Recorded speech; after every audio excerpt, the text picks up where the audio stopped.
بسم الله الرحمن الرحيم هل أتاك حديث الغاشية وجوه يومئذ خاشعة عاملة ناصبة تصلى نارا حامية تسقى من عين آنية ليس لهم طعام إلا من ضريع لا يسمن ولا يغني من جوع وجوه يومئذ ناعمة لسعيها راضية في جنة عالية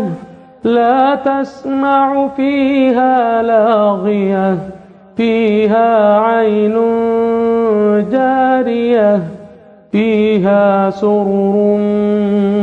مرفوعة وأكواب موضوعة ونمارق مصفوفة وزرابي مبثوثة أفلا ينظرون إلى الإبل كيف خلقت وإلى السماء كيف رفعت وإلى الجبال كيف نصبت وإلى الأرض كيف سطحت فذكر إنما